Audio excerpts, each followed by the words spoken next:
The morning sun cast golden rays across the ancient stones of the royal palace of Madrid as Catherine stepped out of her private car.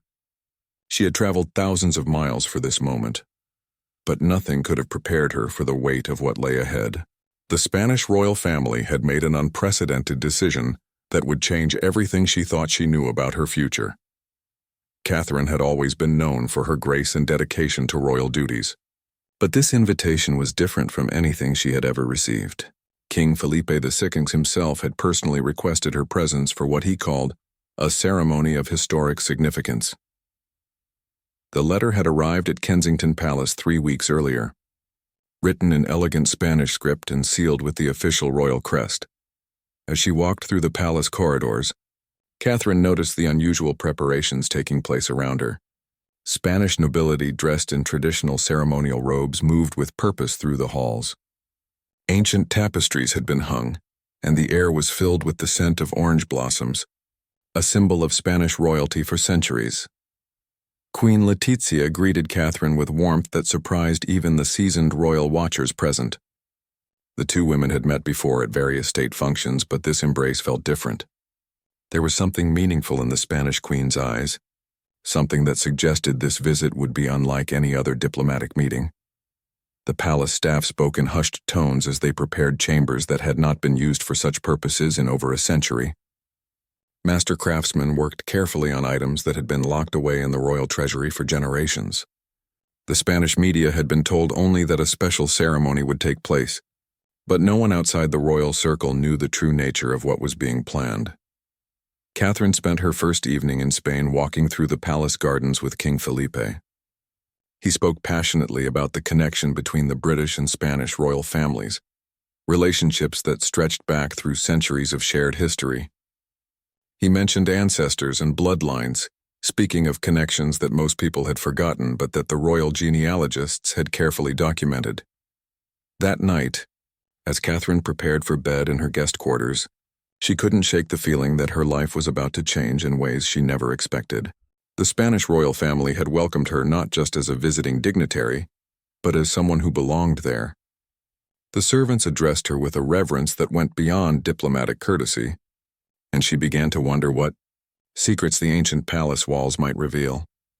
The next morning would bring the first of several ceremonies that would ultimately lead to her receiving a title that would redefine her position not just in British society, but in the broader European royal landscape.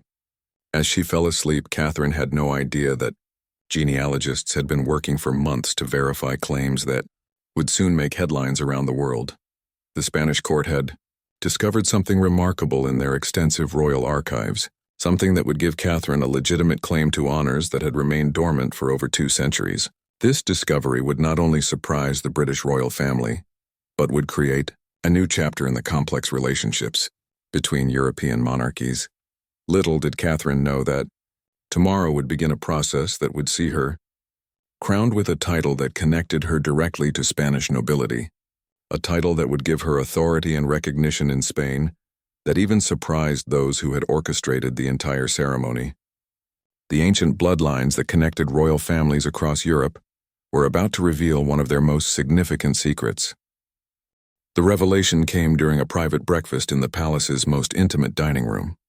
King Felipe placed an ancient leather-bound book on the table before Catherine, its pages yellowed with age and its binding held together by centuries of careful preservation. The morning light streaming through the windows illuminated the gold lettering on the cover as he opened it to a page that had been marked with a silk ribbon. Catherine leaned forward as the king began to explain what his genealogists had discovered. Hidden within the complex web of European royal marriages was a connection that linked her family line directly to Spanish nobility from the 18th century. Through her great-great-grandmother's side, Catherine could trace her ancestry to the House of Alba, one of Spain's most prestigious noble families. The discovery had taken months of careful research through archives in both London and Madrid. Documents that had been stored in dusty palace basements for decades were brought to light, revealing marriages and connections that had been forgotten by time.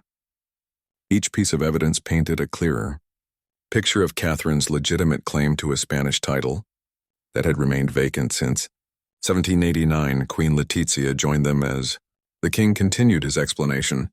She carried with her a small wooden box that contained items that would soon become very significant to Catherine's future. Inside were rings, medals, and documents that belonged to the Duchess of Montpensier, a title that had been held by Catherine's ancestor centuries ago. The Spanish royal family had made the decision to restore this ancient title specifically for Catherine. It was not just an honorary gesture, but a recognition of legitimate bloodline claims that gave her real authority within Spanish noble society. The title would make her the first person in over 2 centuries to hold the Duchess of Montpensier designation. Catherine felt overwhelmed as the full weight of this information settled in. She had come to Spain thinking she was attending a ceremonial event, but instead found herself being offered a title that would fundamentally change her relationship with European royalty. The Spanish crown was not just recognizing her heritage, but actively restoring a piece of history that had been lost. The legal implications were significant. As Duchess of Montpensier, Catherine would have rights to certain properties in Spain that had been held in trust by the crown for centuries. She would also gain voting rights in the Spanish Council of Nobility, making her one of only a handful of non-Spanish citizens to hold such authority. That afternoon, Catherine was taken to see the crown jewels that would be used in her coronation ceremony.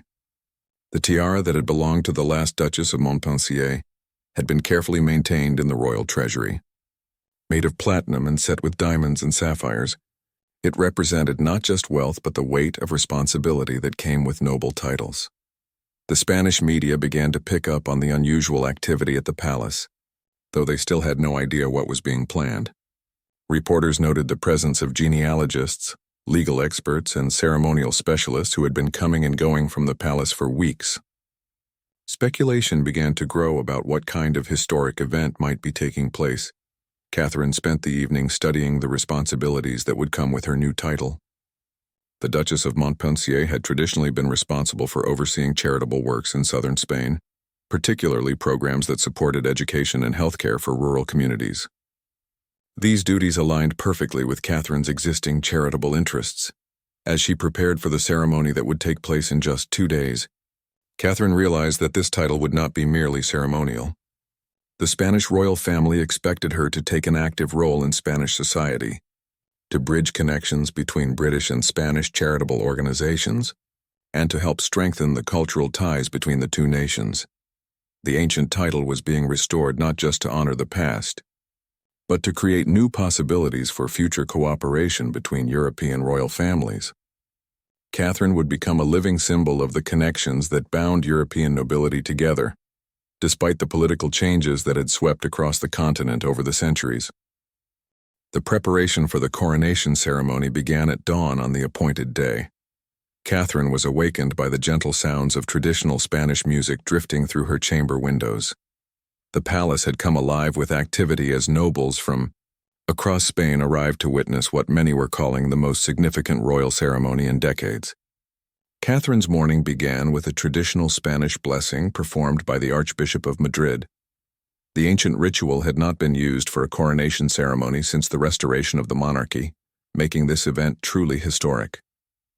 The Archbishop spoke of the sacred nature of noble titles and the responsibilities that came with them, particularly when those titles connected different nations. The ceremonial dress that had been prepared for Catherine was a masterpiece of Spanish craftsmanship. Created by artisans who specialized in royal garments, the gown incorporated traditional Spanish lace with modern design elements. The fabric had been woven with gold thread, and the train was embroidered with the coat of arms of the House of Montpensier. As Catherine was being prepared, representatives from the British royal family arrived at the palace. Prince William had made the journey to witness his wife receive this unexpected honor, and his presence added weight to the significance of the ceremony. The British ambassador to Spain had also arrived, recognizing that this event would strengthen diplomatic ties between the 2 nations. The throne room where the ceremony would take place had been transformed into a setting that reflected centuries of Spanish royal tradition. Banners representing the various noble houses of Spain hung from the walls, and the throne itself had been prepared with cushions and ceremonial items that would be used during the crowning. King Felipe explained to the assembled nobles the historical research that had led to this moment. He presented the genealogical evidence that supported Catherine's claim to the title, showing how her bloodline connected directly to the original Duchess of Montpensier. The documentation was thorough and indisputable, satisfying even the most traditional members of Spanish nobility. The ceremony began with the presentation of the ancient charter that had originally created the title of Duchess of Montpensier. The document, written in Latin and Spanish, outlined the rights and responsibilities that came with the position. Catherine listened as the words were read aloud, understanding that she was accepting not just an honor, but a commitment to serve Spanish society. Queen Letizia played a crucial role in the ceremony, presenting Catherine with the ring that had belonged to her predecessor. The ring, made of Spanish gold and set with a ruby from the royal mines, symbolized the connection between the new duchess and the land she would now represent. As Catherine placed it on her finger, she felt the weight of history settling around her. The moment of actual crowning was profoundly moving. King Felipe lifted the platinum and diamond tiara that had been worn by the last Duchess of Montpensier over 2 centuries earlier. As he placed it on Catherine's head, the assembled nobles rose to their feet in recognition of the historic moment they were witnessing. Catherine's voice was steady as she spoke the oath that made her title official. She promised to honor the traditions of Spanish nobility while working to strengthen the bonds between Spain and Britain. Her words were translated into Spanish for the assembled nobles, many of whom had tears in their eyes as they witnessed the restoration of a title they had thought lost forever. The ceremony concluded with the presentation of the ducal seal, a heavy gold medallion that gave Catherine the authority to act on behalf of the crown in matters related to her duchy. The seal had been kept in the royal treasury since 1789, waiting for the day when the title would be restored to someone worthy of carrying its legacy forward. As the formal ceremony ended, Catherine realized that she had become part of something much larger than herself. The title connected her not just to Spanish history, but to a tradition of noble service that stretched back through centuries. She understood that this honor came with expectations that would influence the rest of her life. The reception that followed allowed Catherine to meet with the Spanish nobles who would now be her peers. Many expressed their excitement about having the title restored, particularly to someone who had already proven her commitment to charitable work and public service. They saw her appointment as a sign that the ancient traditions of nobility could evolve to meet modern needs. The news of Catherine's coronation spread across Spain like wildfire once the palace officially announced the ceremony. Spanish television networks interrupted their regular programming to broadcast footage of the historic event, while newspapers rushed to print special editions covering the restoration of the ancient title. The reaction from the Spanish people was overwhelmingly positive, with many expressing pride that their country had honored such an important figure from British royalty. Catherine spent her first full day as Duchess of Montpensier, touring the territories that now fell under her jurisdiction. The ancient duchy included vast estates in southern Spain, many of which had been maintained as agricultural lands and nature preserves by the Spanish crown. As she traveled through the countryside, local officials explained the current challenges facing the region and how her new position could help address them. The first stop was a small village that had been struggling with economic difficulties for years. The local mayor presented Catherine with a detailed report about unemployment, lack of educational opportunities, and the need for better healthcare facilities. As Duchess, Catherine now had the authority to establish charitable foundations and direct resources toward solving these problems. Catherine was deeply moved by the warmth of her reception in each village she visited. Despite her foreign origins, the people embraced her as their new duchess, offering traditional Spanish hospitality and expressing hope that her influence could bring positive changes to their communities. Children lined the streets holding Spanish and British flags, symbolizing the connection she now represented. The responsibilities of her new title became clearer as she met with local officials and community leaders. The Duchess of Montpensier had traditionally served as a patron of education, and Catherine learned about schools in her duchy that needed support for new programs and facilities. She also discovered that several historic buildings required restoration funding to preserve them for future generations. That evening, Catherine held her first official audience as Duchess in the palace that had been restored for her use in Seville. The building, which had not housed a duchess for over 2 centuries, had been carefully renovated to serve as her Spanish headquarters. Local nobles and community leaders came to pay their respects and discuss projects they hoped she would support. The meeting with representatives from Spanish charitable organizations revealed the scope of work that lay ahead. Catherine learned about programs supporting elderly citizens, initiatives to help young people find employment, and projects aimed at preserving traditional Spanish crafts and culture. Her experience with similar work in Britain would prove invaluable in developing strategies for these new responsibilities. Catherine's approach to her new role impressed everyone she met. Rather than simply lending her name to existing projects, she asked detailed questions about how programs were managed, what results they had achieved, and how they could be improved. Her hands-on style reminded many of the legendary Spanish nobles who had made real differences in their communities. The Spanish media covered every aspect of Catherine's first day as Duchess, praising her genuine interest in local issues and her respectful approach to Spanish culture. Television interviews with villagers showed their excitement about having an active, engaged Duchess who seemed committed to making their lives better. Prince William joined Catherine for a private dinner at the Seville Palace, where they discussed how her new responsibilities would fit into their existing royal duties. The Spanish title would require regular visits to Spain and ongoing involvement in Spanish charitable work.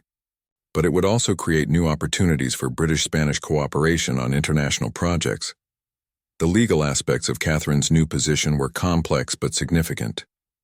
As Duchess of Montpensier, she had been granted Spanish residence rights and could establish businesses and charitable foundations in Spain, without the usual bureaucratic obstacles faced by foreign nationals. These privileges would allow her to create lasting positive change in her new duchy. Catherine's first official decree as Duchess established a scholarship fund for students from her duchy who wanted to study in Britain, creating educational exchange opportunities that would strengthen cultural ties between the two nations. The announcement was met with enthusiasm from both Spanish and British educational institutions. The day concluded with Catherine signing the official documents that transferred management of the ducal estates to a foundation she had created. The foundation would ensure that the historical properties were preserved while generating income that could be used for charitable purposes throughout the duchy. As she retired to her chambers in the ancient palace, Catherine reflected on how dramatically her life had changed in just a few days. She had gained not just a title, but a new purpose that would allow her to make a meaningful difference in the lives of thousands of Spanish citizens while strengthening the bonds between two great European nations. The international reaction to Catherine's Spanish coronation created waves across European royal circles and diplomatic communities worldwide. Within hours of the official announcement, congratulatory messages poured in from royal families across Europe, recognizing the historic significance of restoring an ancient title and the precedent it set for international noble cooperation. The British government issued a statement expressing pride in Catherine's new role while emphasizing how it would strengthen cultural and economic ties between Britain and Spain. Prime Minister's office noted that having a British royal holding an official Spanish title created unique opportunities for diplomatic cooperation that had not existed for centuries. European newspapers devoted front-page coverage to the story, with royal correspondents analyzing the genealogical research that had made the coronation possible. The discovery of Catherine's Spanish bloodline sparked renewed interest in the complex family connections that linked European royal houses, leading to speculation about other dormant titles that might be restored in the future. The Vatican sent an official blessing for Catherine's new role, recognizing the Catholic heritage of the Montpensier title, and expressing hope that her work would serve the spiritual and social needs of the communities under her care. This blessing carried special significance given the traditional Catholic identity of Spanish nobility. Catherine's first major initiative as Duchess involved establishing a healthcare foundation that would bring modern medical services to remote areas of her duchy. Working with Spanish healthcare officials and British medical charities, she designed a program that would send mobile clinics to villages that had limited access to doctors and medical facilities. The economic impact of Catherine's appointment began to show almost immediately. Tourism to the Montpensier estates increased dramatically, as people from around the world came to see the lands now governed by the famous British royal. Local businesses reported increased sales, and several international companies expressed interest in investing in the region. Catherine's approach to managing her Spanish responsibilities impressed even skeptical observers. Rather than treating the title as merely ceremonial, she established a full-time office in Seville staffed by both Spanish and British professionals who could help coordinate her various initiatives and ensure effective communication with local communities.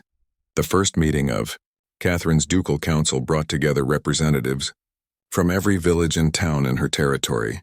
The meeting, held in the restored palace, allowed local leaders to present their communities' needs directly to their new duchess and helped Catherine understand the full scope of challenges facing the region. Educational initiatives became a particular focus of Catherine's work. She announced plans to establish a new university campus in her duchy that would specialize in international studies and cultural exchange. The university would offer programs taught in both Spanish and English, creating opportunities for students from across Europe to study together. The restoration of the Montpensier title also had unexpected legal implications that extended beyond Spain. International lawyers discovered that Catherine's new position gave her certain rights in former Spanish territories around the world, leading to discussions about how these historical claims might be used for modern charitable purposes. Catherine's influence began to extend beyond her own duchy as other Spanish nobles sought her advice on modernizing their charitable work. Her success in combining traditional noble responsibilities with contemporary social programs created a model that other European aristocrats wanted to emulate. The cultural exchange programs that Catherine established between her Spanish duchy and British communities created lasting bonds between families on both sides. Spanish students studying in Britain sent regular reports about their experiences, while British visitors to the duchy learned about Spanish traditions and customs. Catherine's working relationship with Queen Letizia grew stronger as they collaborated on national charitable initiatives. The two women discovered they shared similar approaches to royal duty and began planning joint projects that would benefit communities. Throughout Spain, while strengthening ties with Britain, the Spanish Parliament passed a special resolution recognizing Catherine's contributions to Spanish society and thanking her for accepting the responsibilities of her ancient title. The resolution noted that her work demonstrated how historical traditions could be adapted to meet modern needs while preserving their essential character. As Catherine marked her first month as Duchess of Montpensier, she reflected on how the role had changed her understanding of royal service. The direct connection to local communities and the ability to make immediate, tangible differences in people's lives had given her a new perspective on what noble titles could accomplish in the modern world. The success of Catherine's Spanish initiatives began to influence her charitable work in Britain as well. She applied lessons learned from managing her duchy to her existing British foundations, creating more efficient programs and stronger community connections that improved results across all her charitable activities. The first anniversary of Catherine's coronation as Duchess of Montpensier approached with remarkable achievements, marking her year of Spanish service. The healthcare foundation she had established had successfully brought medical care to over 50 remote villages, with mobile clinics making regular visits and a new permanent medical center under construction in the duchy's largest town. Catherine's university project had exceeded all expectations, with the groundbreaking ceremony attracting international attention and enrollment applications coming from students across Europe and beyond. The university would officially open its doors in just 6 months, offering innovative programs that combine traditional Spanish culture with international perspectives. The economic transformation of the duchy had become a model for rural development throughout Spain. Unemployment had dropped by 30% as new businesses opened to serve the growing tourism industry, and international investment flowed into the region. Local artisans found new markets for their traditional crafts through Catherine's international connections. Catherine's approach to royal duty had evolved significantly during her time as Duchess. She had learned to balance the ceremonial aspects of nobility with practical problem-solving, earning respect from both traditional Spanish aristocrats and modern community leaders who appreciated her hands-on management style. The relationship between Catherine and the Spanish royal family had deepened into genuine friendship and mutual respect. King Felipe and Queen Letizia regularly consulted with Catherine on matters of royal protocol and charitable strategy, valuing her fresh perspective on how royal institutions could serve contemporary society. Catherine's Spanish language skills had improved dramatically through daily use, allowing her to communicate directly with local citizens without interpreters. This linguistic development had strengthened her connection to Spanish culture and made her more effective in her role as Duchess. The international implications of Catherine's success continued to grow as other European nations began exploring ways to create similar cross-border noble appointments. The European Union even commissioned a study on how Catherine's model might be applied to strengthen cultural ties between member nations. Catherine's children had embraced their connection to Spanish culture, learning the language and spending summers in the duchy, where they participated in local festivals and cultural events. Their presence helped humanize the ducal family and created lasting bonds with local communities. The restoration of the Montpensier Palace complex had become a showcase for traditional Spanish architecture and craftsmanship.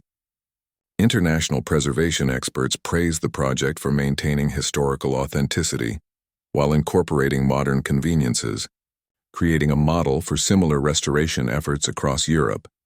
Catherine's charitable foundations had begun collaborating with international organizations, extending their reach beyond Spain to support similar communities in Latin America and other Spanish-speaking regions. These expanded efforts demonstrated how regional, noble titles could have global impact in the modern world. The media coverage of Catherine's work had evolved from initial curiosity about a foreign duchess to genuine admiration for her achievements. Spanish journalists regularly featured stories about successful projects in the duchy, while international media used Catherine's work as an example of effective charitable leadership.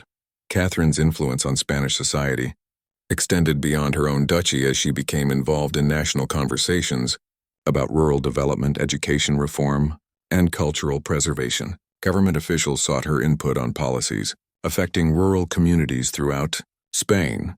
The academic conferences held at Catherine's University had attracted scholars from around the world to study her approach to combining traditional noble responsibilities with modern social programs. These gatherings had produced research, papers, and policy recommendations that influenced royal institutions across Europe. Catherine's personal relationship with the Spanish people had grown stronger through countless public appearances, charitable events, and community celebrations.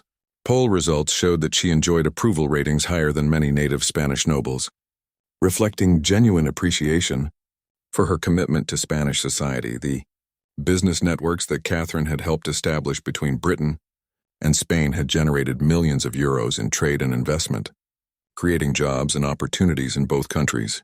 These economic connections had strengthened diplomatic relations and created lasting partnerships between British and Spanish companies. As Catherine prepared for the anniversary celebration of her coronation, she realized that accepting the title of Duchess of Montpensier had transformed not only her own life but had created a new model for how royal service could operate in the modern world. Her success had proven that ancient traditions could be revitalized to meet contemporary needs while maintaining their essential dignity and purpose. The anniversary celebration of Catherine's coronation as Duchess of Montpensier transformed into a week-long festival that showcased the remarkable changes that had taken place in the duchy over the past year. Villages that had once struggled with poverty and isolation now bustled with activity as visitors from around the world came to witness the transformation that effective noble leadership could achieve. Catherine's anniversary speech, delivered in fluent Spanish to a crowd of thousands gathered in the main square of her duchy's capital, reflected on the journey that had brought her to this moment. She spoke of the honor she felt in serving the Spanish people and the lessons she had learned about the true meaning of noble responsibility. In the modern age, the King and Queen of Spain attended the anniversary celebration, bringing with them a special gift that would further solidify Catherine's connection to Spanish history. They presented her with the restored crown jewels of the original Duchess of Montpensier, pieces that had been lost for centuries but recently discovered in a forgotten vault beneath the royal palace in Madrid. International dignitaries who attended the celebration included representatives from the United Nations, the European Union, and royal families from across Europe. Their presence demonstrated how Catherine's work had gained recognition as a model for effective charitable leadership that transcended national boundaries. The university that Catherine had founded officially opened during the anniversary week, with its first class of students representing over 30 countries. The opening ceremony featured speakers who discussed how the institution embodied Catherine's vision of using education to build bridges between cultures while preserving traditional values. Catherine's children played prominent roles in the anniversary festivities, demonstrating their fluency in Spanish and their understanding of local customs. Their comfortable integration into Spanish culture showed how the next generation of British royalty was developing truly international perspectives through their mother's expanded role. The economic data released during the anniversary week showed the full scope of Catherine's impact on the region. GDP in the duchy had increased by over 40%, while education levels had improved dramatically and healthcare outcomes had reached standards comparable to major Spanish cities. Catherine announced during the celebration that she would be expanding her Spanish role to include coordination of charitable efforts throughout the Iberian Peninsula. This expanded mandate would make her the first British royal to hold official responsibilities covering multiple regions of a foreign country since medieval times. The anniversary celebration concluded with Catherine receiving honorary citizenship in every municipality within her duchy, making her the first foreign-born person to achieve such widespread recognition in Spanish local government. These honors reflected the genuine affection and respect she had earned from the communities she served. The international media coverage of the anniversary celebration focused on how Catherine had redefined what royal service could mean in the 21st century. Commentators noted that her success had inspired other royal families to reconsider their own approaches to charitable work and international cooperation. Catherine's final speech of the anniversary week, delivered to a gathering of international charitable leaders, outlined her vision for the future of noble service. She spoke of the potential for royal institutions to serve as catalysts for positive change while maintaining the traditions and values that had sustained them through centuries. The Spanish government announced during the anniversary celebration that Catherine's model would be studied and potentially replicated in other regions of Spain. Officials expressed interest in creating similar arrangements with other European royal families to strengthen cultural and economic ties across the continent. As the anniversary celebration ended and Catherine returned to her regular duties, she reflected on how accepting the title of Duchess of Montpensier had not only changed her own life, but had created new possibilities for royal service that seemed impossible just a year earlier.